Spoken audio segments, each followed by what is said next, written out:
So we are now at New Berlin Fire Company in Union Township or Union County. Union County. Okay. And this is another part of the 81 Task Force 81.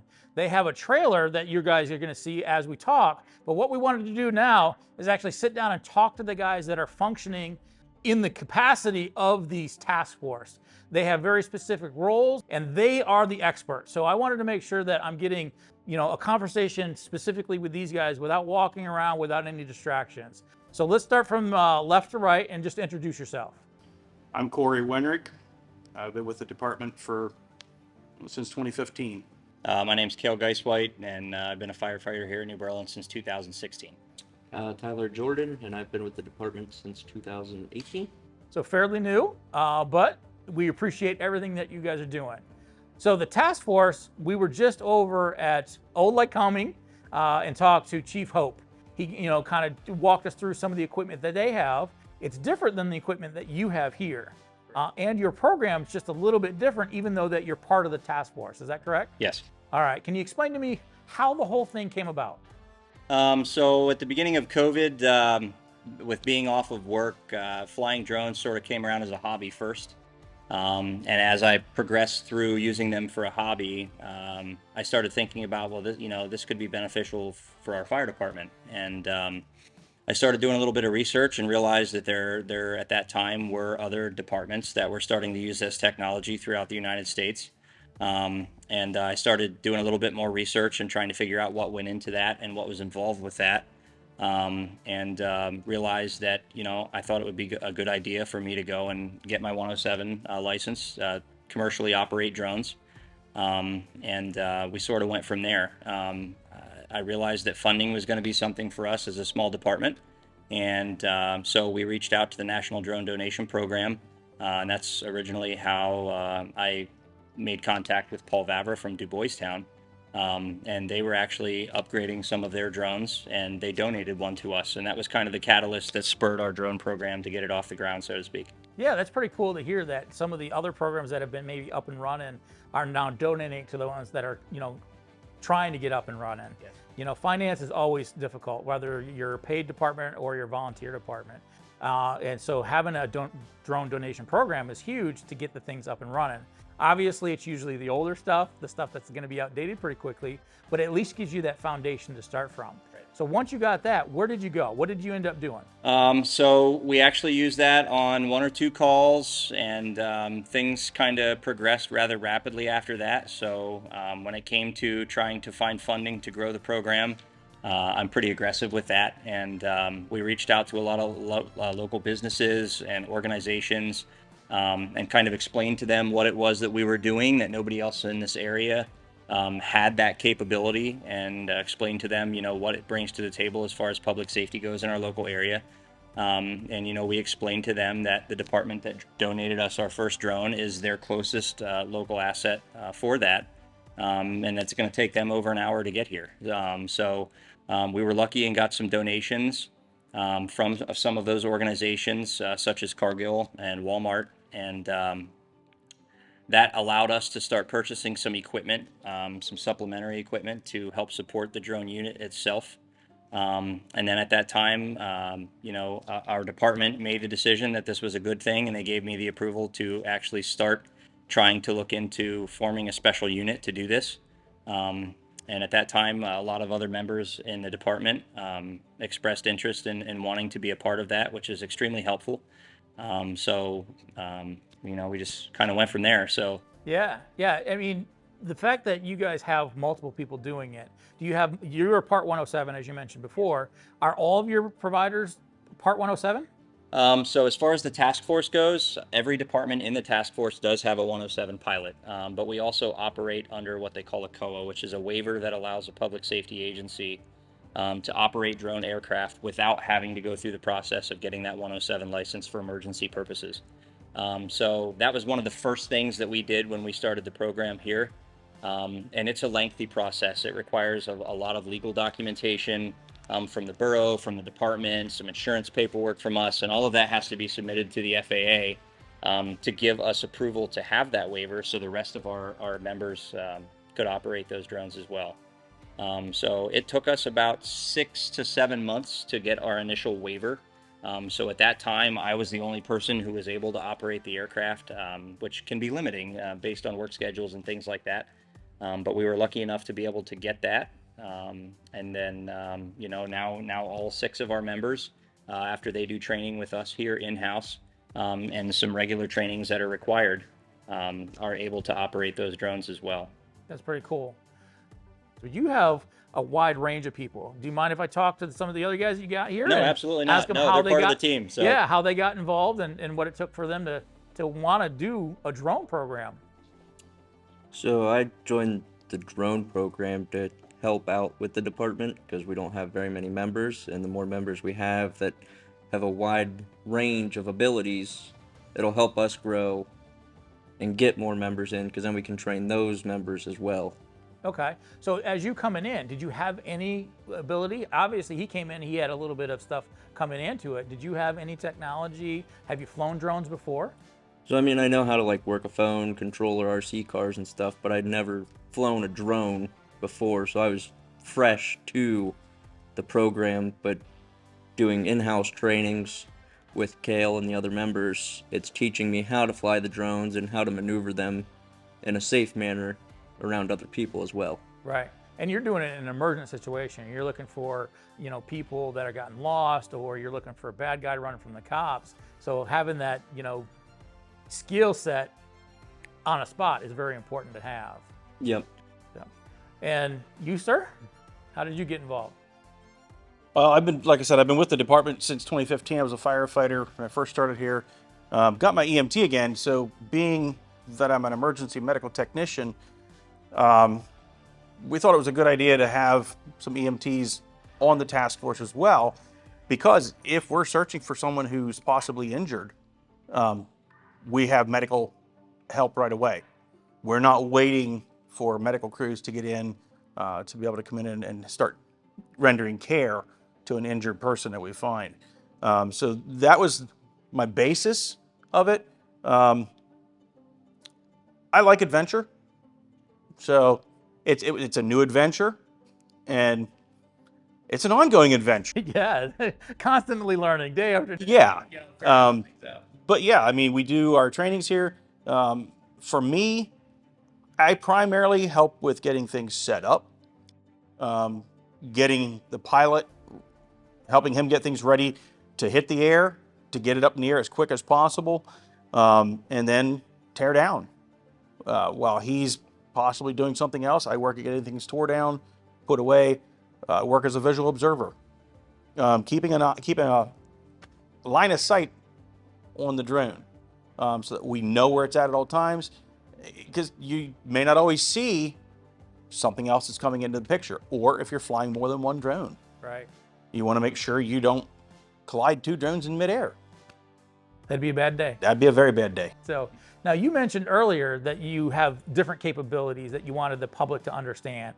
What are those capabilities? Yeah, so all of the departments of the task force, we share some capability. Obviously, we do everything from the air, so we're able to see things with the visual camera from the air. All of our departments also have thermal drones, so we have the capability to view things from a thermal camera too, which can be beneficial in a search and rescue situation, but it's also beneficial in some other situations too, like if you have a larger structure fire, being able to find out what the temperature looks like on that roof, if one part of that roof is hotter than another part. And that's beneficial for those guys on the ground for a structure fire, because you don't want to go on a roof that's unsafe. They're trying to, check the structural integrity and go up and vent the roof or do whatever they need to do. We actually had an incident like this just prior to our drone unit becoming what it is and starting. And that was part of the reason why I felt like this would be extremely helpful, because I was one of those guys on the roof of a very large playground manufacturing facility that we have here that had a fire. And Tyler was also there on the roof with me. And as we're going out and checking the roof and trying to figure out where that fire was inside to vent so the guys could do their job, you could feel the steel roof trusses flexing underneath, and that's a very unsettling feeling. Had we had a unit that was thermal capable, we would have been able to see, hey, this is where the hot spot on the roof is. We need to vent somewhere close to that, but allow us to stay back so we're not putting ourselves in a situation where we might have something catastrophic happen. So not only did it help you fight the fire, it actually would give you an idea for your own safety. Correct. Yeah, it's an enhancement in many ways for a public safety agency. So, but being part of the task force, it also brings other resources into our area that we don't have here. You know, another task force department in Tioga, they have a boat with side scan sonar. That's nice to be able to have. At Du Bois Town, they have an ROV. They're able to do underwater robotics as well, and be able to retrieve items and things like that and help law enforcement or help public safety in any way with that. So even though we may not have them here, having them within the task force brings all of those resources to bear for our local area. So That's pretty cool to see.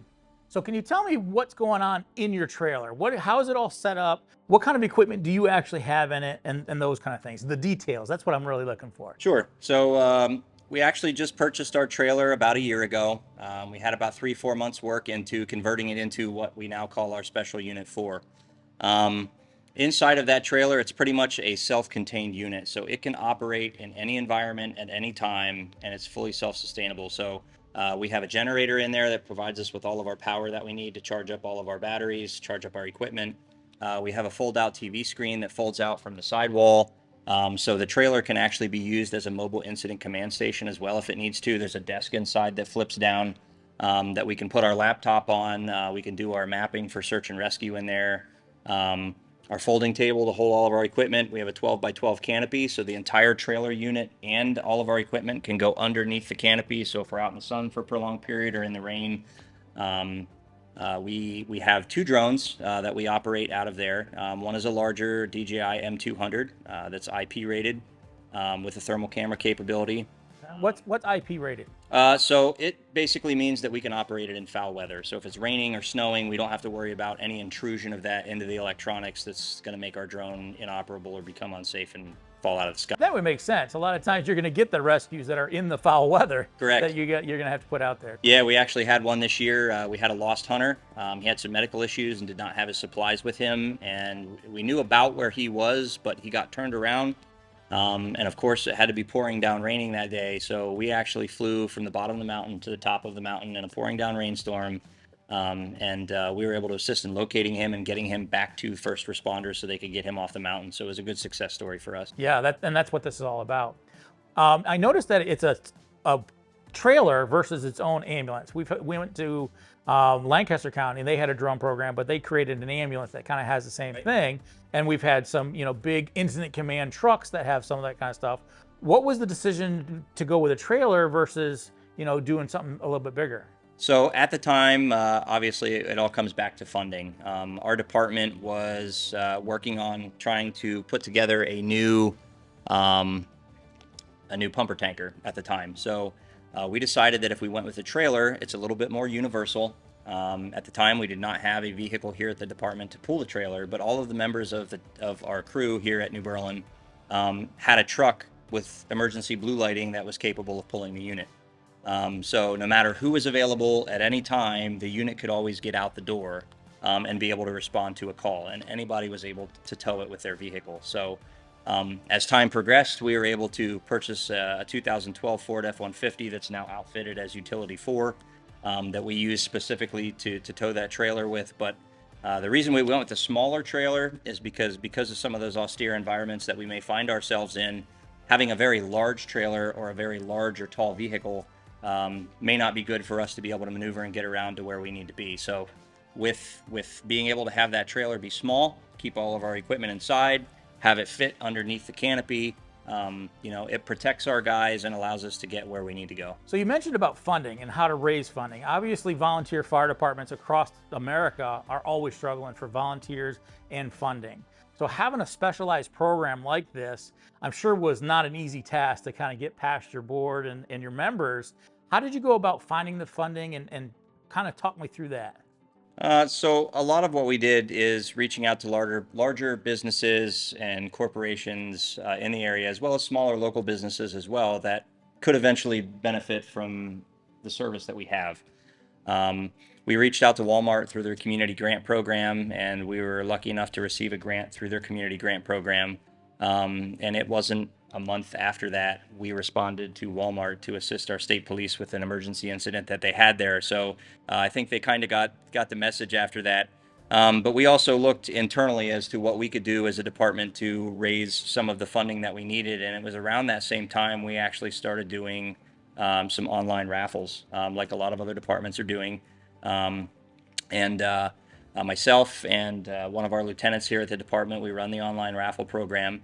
And not only were we trying to raise funding for our special unit, but at the same time, we're also raising funding for our new pumper tanker. So a very, very, very small portion of our online funding that we get went towards the special unit. That unit, I'm proud to say, was pretty much built and completed with about 96% donated funding. Nice.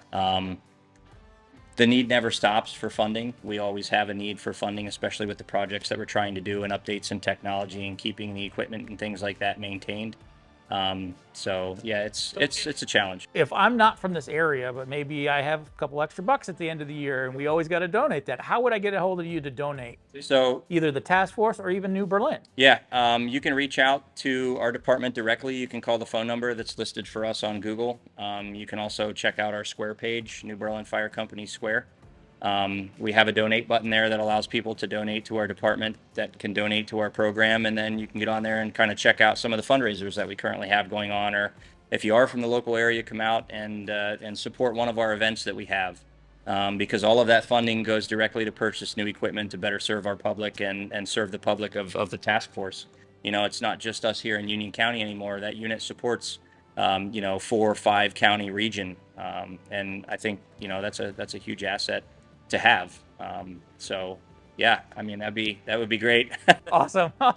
So if you guys are out there watching and you have a couple extra bucks or you want to help out and you're not quite sure how to do that, donation is always a good way. And a task force that's doing something kind of newer, that's getting up and running and needs some more funding, this is a perfect way to do that. So go ahead and do that.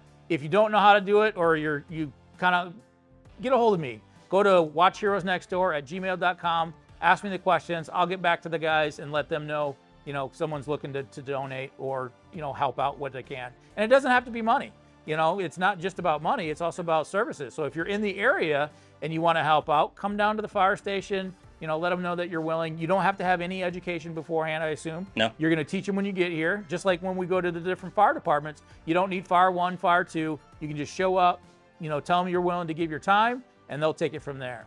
So how did the initial call come in for the task force? Does it come in through a 911 call? So initially when we first started doing this, obviously it's a learning curve. It's a learning curve for our 911 center. It's a learning curve for the dispatchers. It's a learning curve for us as to how we wanted to have those calls come in. If we have a call that is local to our area here, so within the scopes of Union County, they dispatch us just like they dispatch any other piece of apparatus that we have. It'll come out through our I am responding, it'll hit our pagers, it will hit our cell phones, and it'll specifically say on their request special unit 4, and then they're going to give us all that information that we need to get on scene where we're at. So we respond just like a normal piece of apparatus. If we are responding outside of our normal coverage area or outside of the county, say we're going to go up and help Du Bois Town or help LaPorte, their 911 center will activate the task force. Okay. In which case, at that time, with me being Chief 481 here for the task force in our UAS program, I will receive notification through Lycoming County's 911 center just to me about what's going on and where it's at. And at that time, I communicate with all of the other chiefs of the UAS programs at all the other departments. We figure out who is closest, who's going to have the fastest response time. They immediately get on the road, and then I place my team on standby. So if for any reason we're there longer than 8 hours and you need to switch out, we can be on the road. My guys are already notified. They're ready to go. And we simply go and we switch out, and we can do that indefinitely until that emergency situation is resolved. So yeah, it's pretty fluid. It took a few months for us to get that figured out. But lucky enough, our central 911 dispatch here in Union Snyder counties and a piece of Northumberland, they were great about working with us. They were great about formulating new policies to make that work so we can get out the door faster, because time is of the essence for us. Right. And that collaboration between different departments, different counties, that's really the key to success for any kind of task force. you know, it's too much for one department to hold it all. You know, like you mentioned earlier, they have water at this one. You have, you know, flight capability during bad weather for this one. But for someone to purchase all those, because these things can run upwards $25,000 for a drone, there's no way we're going to be able to do that. Right. But by creating a tactical task force and sharing that collaboration is really good to see. The other thing is you get to know your neighbors a little bit better. Yeah, absolutely. You know, it's just like, you know, that initial donation that we had from DuBois Town Fire Company started everything. And now we work really closely with them because we're their next closest resource, as well as some of the other departments that are up there. And it also lets us get outside the area. It lets us network and interact with other fire companies. It lets us see how they're doing things, which sometimes betters our standard operating procedure and the way that we do things. And a lot of times, you know, we have our quarterly meetings as a task force, and all of those ideas come out. The ideas about equipment, the ideas about the ways that we can do things better. So I think it's a constant evolutionary process that allows us to better serve our communities. And it's something that I don't think is going to go away anytime soon. And we're going to continue to do that as best we can. And we really enjoy doing what we do. And I think it's a good thing for our area. But I think that the value of the types of services that we provide with that unit are very much so being received well by the community. So Sure. And I'm going to actually throw some of the local events in here, or recent events I'm going to throw out there. Having the drone probably in Butler County, you know, would have been a good idea to put it up and about. We didn't put any agents on a roof. We're all, you know, regardless of your political views, I'm not talking political. I'm just talking about, you know, tactics and how to keep people safe. Maybe putting a drone up at large events, whether that, you guys are right here for the Little League World Series. Right. And, you know, those kind of events that are going on, it would be a great resource to actually use if people knew about it. So that's one of the reasons why we do these kind of videos, is so people are aware about what's going on in public service. You know, guys, thank you so much for inviting me out. This is awesome. I think I got 2 other stations that we're going to talk to your task force. So I want to kind of wrap this up just a little bit. By no means am I saying, you know, we're done. Hopefully our communication continues on. Absolutely. As we move forward. And if you guys need anything, also reach out to us. You know, the viewership out there has been fantastic. They've been growing tremendously, and they're all willing to help too. So if there's anybody right now that is, you know, involved in the drone program and you have information that you want to share, go ahead and make a comment below. Let us know what you guys are doing, you know, how things are going, how you guys raise finance, how you set up your programs. We're going to share this information. That's what the channel's all about, so we can continue to grow. But before we do anything else, hit that subscribe, hit that notification, and we're going to go on to the next station.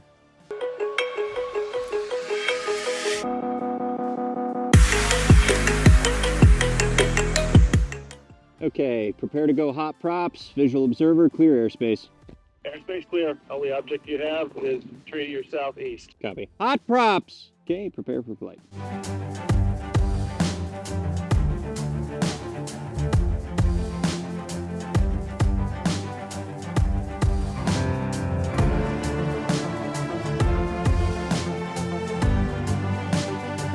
Prepare for landing. Landing zone clear. Bring it in. Copy. Walk the corners and clear the zone. All clear. To the land.